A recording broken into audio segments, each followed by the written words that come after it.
Let's turn now to politics in Somalia, where the Prime Minister Hassan Ali Khairi has reshuffled his cabinet, replacing 3 senior ministers with new people. Those affected are the Foreign Minister, Interior Minister, and the Commerce Minister. Well, this comes after 5 Kenyan policemen were killed in an attack in northeast county of Mandera on the Somalia border. Mr. Khairi's government has been criticized for failing to stem attacks by Al-Shabaab militants. The head of the National Security and Police Commander were also sacked after the country's deadliest truck bomb attack killed 512 people in October. Both posts are yet to be filled.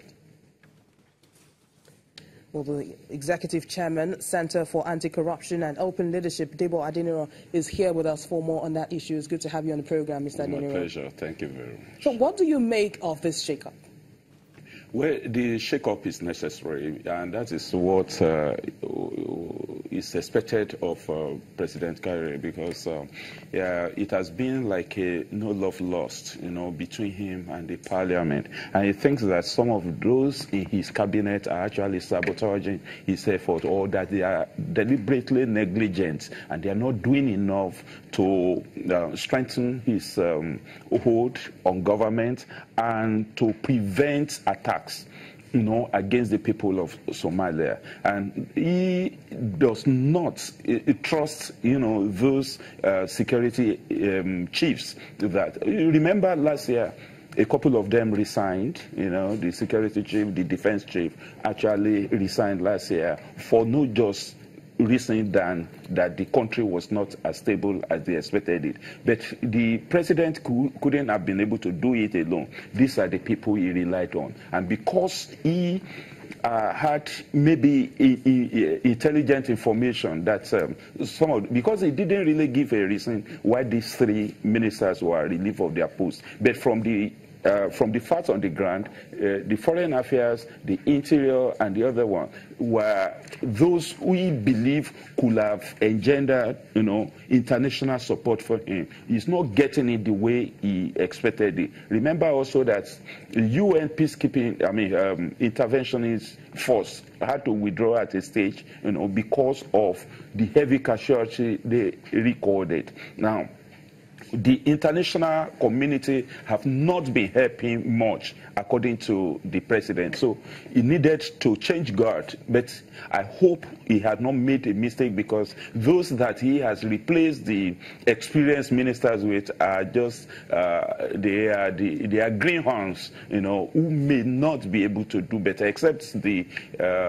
former ambassador to the United States, who may have some international influence to wade into the situation in Somalia. Please just hold your thoughts there. We have to take this breaking story just reaching us that another Chibok girl has been rescued by troops of the Operation Lafia Dole in the Poka area of Borno State. The rescued girl is one of the 276 schoolgirls who were kidnapped from their hostel in the Chibok community in 2014. The girl was intercepted in company of another young girl, Jamila Adams, who was about 14 years old, with a child, and they're in safe custody of troops and receiving medical attention.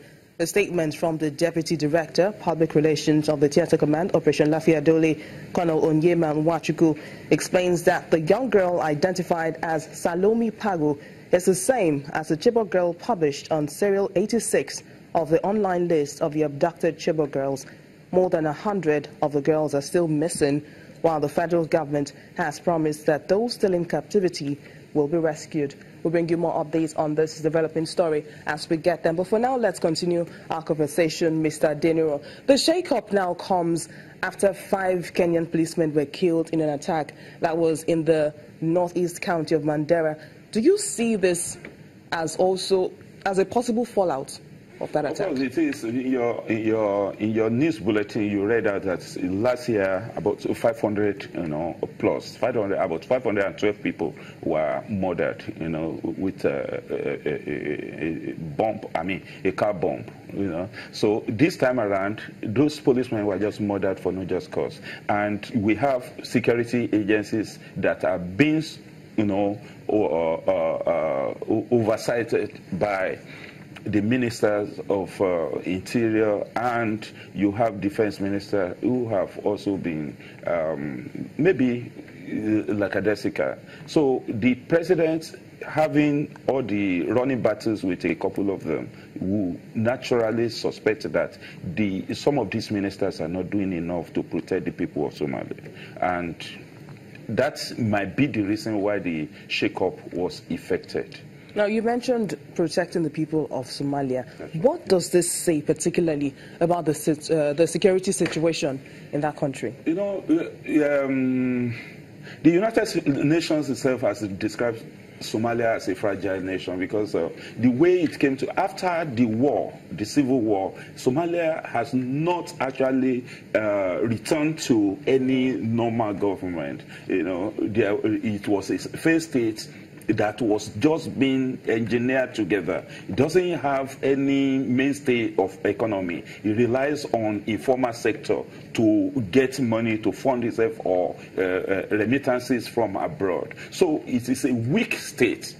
So if all of these are happening and those who are supposed to strengthen the government are found wanting in their areas of operation, naturally it means that the change may be inevitable and that the situation can only be redeemed if the president asserts himself and appoint those he believes he could trust. The only aspect of it that he should ensure that he doesn't leave his flaps open, you know, to his enemy, because the enemies are banned. There are so many people, so many forces that are against his government, even within Somalia itself. Not to talk of there are also surrounding, you know, countries that are neither here nor there. Apart from Ethiopia and maybe Kenya, all others are just almost like a lackadaisical. But it's trying to penetrate other neighboring countries that will help him to stem the tide of the insurgents. I hope that he's just trying to fortify himself so that at the end of the day, Somalia will become a strong nation, the federation that is planning to be. But do you see this new cabinet helping him? Well, because of, I think the reason why he appointed some of those greenhorns is because he believed that they want to stamp their feet on the sand of time. They want to make necessary impact that will strengthen Somalian government. So I believe that apart from those that are involved in Somalia politics before, these people are likely to be those that they may not have the requisite experience, but I believe they have developed certain interests in the Somalian government to ensure that the president succeeds. Because what else would they do? They cannot politic be the way the former ones are politicking. They cannot have, you know, vested interest the way those that have been dropped have vested interest. They are not likely to be saboteurs, you know, the way the president suspected some of those in his cabinet. This is what we are even saying, that look, presidents should summon up courage, you know, stamp your authority on those people that are working with you. If you suspect that some people are not doing well, do not, you know, bite an lid and don't just continue to manage to tolerate them. They will bring the government down. If you are not careful, you will be swept away with the tide. And that is what I believe that President Kare is trying to do in Somalia. And I believe that he is likely to succeed with the new crop of leaders. You just need to fortify them with enough training. They need training, they need foreign influence, they need to read history of Somalia, they need to determine that they are going to boost the economy of Somalia so that the Somalian army will be able to bring down Al-Shabaab that is being battled by Al-Qaeda. Because if they don't bring down the insurgents, they will continue to trouble the government, and the government will not be able to settle down to do the business of governance. Well, we have our eyes on Somalia, and we'll see how everything plays out in the coming days. But many thanks for coming on Network Africa, the Executive Chairman, Center for Anti-Corruption and Open Leadership, Mr. Debo Adeniro. It's my pleasure. Thank you for inviting me. Well, in other stories now, Uganda's foreign minister says that he is baffled by reports that the country is to accept thousands of African migrants being expelled from Israel.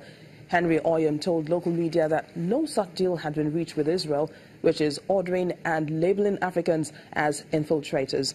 Uganda was one of the 2 African countries Israel claimed was willing to accept migrants if they refused to return to their home countries, the other being Rwanda. The State Minister for International Affairs added that his country has no agreement with the Israeli government to send refugees from other countries. Many of the migrants facing expulsion come from Eritrea and Sudan, and they're unable to return as they flee prosecution and conflict in their home countries.